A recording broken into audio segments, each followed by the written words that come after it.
Pónganse toda la armadura de Dios para poder mantenerse firmes contra las estrategias del diablo. Estudiemos juntos Efesios capítulo 6.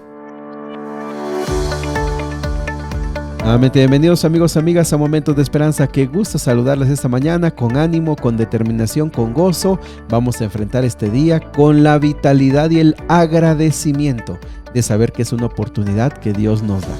Si estamos desanimados y las cosas no han salido como nosotros queremos, recordemos que el Señor está con nosotros, que Él siempre está a nuestro lado y siempre sabe de mil maneras cómo ayudarnos a salir adelante. Así que vamos a aferrarnos a Él. En el nombre del Señor Jesús vamos a salir adelante. ¿Vale? Muy bien, pues vamos al capítulo de hoy. Capítulo de hoy muy interesante. Podemos dividirlo por lo menos en 3 partes muy importantes. Y ojo, Este libro ha sido extraordinario, se puede aprender tanto en poquitos renglones y una de las cosas que más ha resaltado es que el fruto de estar caminando con Dios es la humildad y la mansedumbre. Ayer veíamos cómo los esposos se tienen que someter mutuamente y de esa manera pues demostrar un amor profundo, un cuidado mutuo y sobre todo un amor que pueda recordarnos al amor de Dios por su iglesia. Ahora vemos del versículo número 1 al versículo número 4 el sometimiento entre los padres y los hijos. En primer lugar, versículo número 1, se le dice una orden a los hijos: obedezcan a sus padres en el Señor, porque esto es justo. La obediencia a los padres es un mandato divino y es un imperativo muy, muy fuerte. Se les debe de obedecer. Pero en el Señor, eso significa que es un principio que se obedece porque Dios lo pide, más allá que si los padres lo ganan o no lo ganan, o lo merecen o no lo merecen. Y también la razón que se da es porque esto es justo, es lo correcto. Muy bien. También versículo número 2 dice que honra a tu padre y a tu madre, que es el primer mandamiento con promesa, para que te vaya bien y tengas larga vida. Este imperativo viene desde el Antiguo Testamento y la orden también es honrar. Honrar es escuchar a los padres, es obedecerlos y también, ojo, siempre y cuando sus pensamientos estén en línea con lo que Dios nos pide, siempre obedecerlos. Pero también que nuestra forma de vida honre a ellos, es decir, le dé... Híjoles, la palabra es eso, honrar, los haga sentir grandes y orgullosos. Esa debería ser nuestra conducta. Y hay 2 bendiciones, larga vida y también que nos vaya bien. Eso lo promete el Señor para todos los que son obedientes con los padres. Pero también a los padres se les dice: padres, no provoquen ira a sus hijos, sino críenlos en disciplina y amonestación del Señor. ¿Por qué, mis amigos? Porque muchas veces nosotros como padres somos duros, a veces tiranos, a veces caprichosos, a veces damos indicaciones malentendidas, a veces también tenemos una forma errada de trabajar con ellos, una forma equivocada de dirigirnos con ellos. Por supuesto que muchas veces no lo hacemos de la forma correcta. Entonces, los padres deben entender que están tratando con seres pensantes que les fueron prestados, y en este caso los hijos. Versículo número 5 al versículo número 9, tenemos ahora el sometimiento entre los siervos y entre los amos terrenales. Por supuesto, mis amigos, la esclavitud era muy común en el tiempo de Pablo. Y en la iglesia había muchos esclavos que se habían convertido y bueno, también muchos amos que se habían convertido. Y mis amigos, esto fue una verdadera revolución. La manera en la que ellos se trataban ahora que conocían a Cristo Jesús. Aquí, por supuesto, alguien puede pensar: ¿y por qué no se habla mejor de abolir la esclavitud? Mis amigos, recordemos que el mensaje de Dios se dio dentro del contexto que estaba allí. La verdadera revolución fue el cambio interior entre los amos y los esclavos, y también en aquellos amos que no eran convertidos, pero el esclavo, al cambiar su actitud y su forma, representaba un profundo amor y una profunda devoción que conquistó a muchas personas. Se les dice a los siervos, versículo número 5, que sirvan, te lo leo en la Nueva Traducción Viviente: obedezcan a sus amos terrenales con profundo respeto y temor, sírvalos con sinceridad como servirían a Cristo. Fíjate que aquí los principios son sencillos pero muy claros. Y que nosotros como trabajadores o también como, vamos a decirle, como jefes que tenemos personas que trabajan a nuestro cargo, sea cual sea nuestra situación, debemos aprender. Si tú trabajas para alguien, trabájale con respeto, con sinceridad. Trabaja pensando que ese servicio lo haces para Dios. Mis amigos, qué diferentes serían los cristianos si tomaran estos principios para su vida. Si llegaran puntuales, si fueran limpios, si fueran ordenados, si fueran honestos. ¿No te gustaría trabajar así? ¿No te gustaría tener clientes que fueran así? ¿No te gustaría tener con las personas que tú le provees servicios o con las cuales haces negocios que fueran así?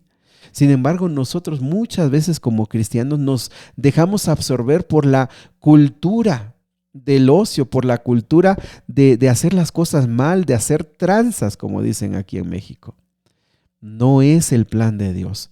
Es, versículo número 6, dice, traten de agradarlos todo el tiempo, no solo cuando ellos los observan. Como esclavos de Cristo, hagan la voluntad de Dios con todo su corazón. Mis amigos queridos, estos párrafos nos indican que el cristiano no solamente ha sido transformado y lo demuestra en la iglesia, no solamente ha sido transformado y lo demuestra en su hogar, toda su vida se ve transformada. Es un hombre trabajador, es un hombre que cumple las cosas con el mayor esmero porque está sirviendo a Dios a través de su trabajo. Ahora, vean el versículo número 8. Recuerden que el Señor recompensará a cada uno de nosotros por el bien que hagamos, seamos esclavos o libres. Versículo 9. Y ustedes, amos, traten a sus esclavos de la misma manera. Así como ellos, con sinceridad, con honestidad, como si estuvieras tratando a un hijo de Dios, con una buena voluntad de corazón. Un buen jefe cristiano que se ha entregado al Señor no le anda reteniendo el sueldo, no anda buscando cómo cobrarles de más, no anda tratando de quitarles, no. Un verdadero jefe busca delante de Dios sabiendo que está tratando con hijos de Dios y los trata de la misma forma. Del versículo 10 al versículo número 19 nos presenta una figura muy interesante. La figura seguramente de un soldado romano. Recordemos que Pablo estuvo varias veces en prisión, pero 2 veces durante más tiempo, y en algunas de esas estuvo encadenado por sus muñecas a soldados a sus costados. Así que él tenía fresca la memoria de un soldado. Y entonces dice, miren amigos, versículo 10, me encanta cómo lo dice. Por los demás, hermanos míos, esta versión dice una palabra final. Me voy a despedir. Apreciados amigos de Éfeso, llegamos al final de esta carta, pero les doy un consejo. Sean fuertes en el Señor y en su gran poder.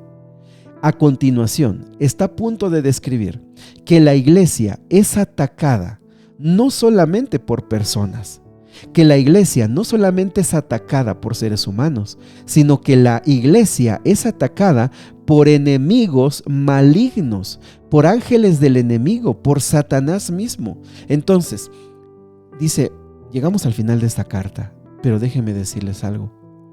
Ustedes deben entender que su lucha no solamente es con los seres humanos. El enemigo tiene un ejército que trata de destruir a la iglesia, que trata de destruir a las familias, que trata de destruir a los matrimonios, y ustedes no le pueden hacer frente así como están. Ustedes deben de comprender que esta lucha es mucho más grande que con otro ser humano. Por eso el versículo 11 dice, pónganse toda la armadura de Dios para poder mantenerse firmes contra todas las estrategias del diablo. Pónganse toda la armadura. Fíjate que esa indicación es importante, porque un soldado que solamente se toma la espada sin su protección está perdido. Un soldado que solamente se pone parte de la armadura está condenado a salir lastimado rápidamente. Ponte toda la armadura. ¿Por qué? Versículo 12, porque nuestra lucha no luchamos contra enemigos de carne y hueso, sino contra gobernadores malignos y autoridades del mundo invisible, contra fuerzas poderosas de este mundo tenebroso y contra espíritus malignos de los lugares celestiales. ¿Te das cuenta que si has estado leyendo la Biblia, ¿Te has dado cuenta que la Biblia no está hablando de Satanás a cada rato? Yo tengo la impresión de que muchos predicadores hablan más de Satanás que de Jesús. Yo veo que muchos predicadores hablan más de Satanás y el enemigo y Satanás que del plan de la salvación. La Biblia no habla a cada rato de Satanás ni de su obra. Nosotros hablamos de Cristo Jesús, de su poder y de su gracia y de lo que Él quiere para ti. Pero cuando habla, nos deja clara la realidad de este mundo invisible, de este mundo que no podemos ver, pero esa realidad de que hay un enemigo con sus huestes, es decir, con su ejército, y que su objetivo es destruir, acabar. Por eso, mis amigos, del versículo 13 al versículo 17 nos da una idea de un uniforme, de una armadura de un soldado. El cristiano debe tener la idea clara de que está en una lucha entre el bien y el mal, de que está en una lucha y por eso debe depender de Cristo Jesús todos los días y a cada momento. Te lo dejo allí para que tú lo leas. ¿Cómo te puedes armar? ¿Cómo te puedes uniformar para hacer frente? ¿Por qué? Porque nosotros queremos estar listos para estar firmes, para depender de nuestro Padre Celestial. Mis amigos, versículo 21 en adelante. Para tenerlos al tanto, Tíquico les dará un informe completo de lo que estoy haciendo y de cómo me va. Él es un amado hermano y un fiel colaborador en la obra del Señor. Lo envía a ustedes con un propósito específico, que sepan cómo estamos y reciban ánimo. Mis amigos, Pablo le informaba a la iglesia cómo estaba la situación. Sepan lo que estamos pasando, sepan lo que estamos viviendo. Le daba un informe, pero con eso también rendía cuentas. Y qué valioso es que dentro de la iglesia y en el ambiente familiar, matrimonial, siempre informemos, siempre rendamos cuentas, siempre sepamos que nos sometemos mutuamente. Me despido, mis amigos, con esta bendición que esta carta da, una bendición para todos los hermanos, y creo que esta bendición también nos alcance a nosotros. La paz sea con ustedes, queridos hermanos, y que Dios el Padre y el Señor Jesucristo les den amor junto con fidelidad. Que la gracia de Dios sea eternamente con todos los que aman a nuestro Señor Jesucristo. Querido Padre Celestial, gracias por tu palabra. Gracias porque nos ayudas a entender qué es lo que quieres para nuestra vida, cómo quieres vernos. Hoy hemos comprendido varios consejos muy prácticos para los hijos, para los padres, en el trabajo. Señor, ayúdanos a probar, ayúdanos a probarte y a vivir de esta manera, y que podamos ver los resultados y podamos ser fieles. Señor, quédate con nosotros hoy. Ponemos en tus manos nuestras preocupaciones, ponemos en tus manos nuestras tristezas y agradecemos tanto lo bueno que eres con nosotros. Gracias por todas las bendiciones que tú nos das y de las cuales estamos rodeados, Señor. Nos levantamos de nuestras rodillas reconociendo que tú eres nuestro Padre y poniendo nuestra vida en tus manos, en el nombre de Jesús. Amén. Que Dios te bendiga. Sigue abriendo tu corazón al Señor. El Señor quiere escucharte.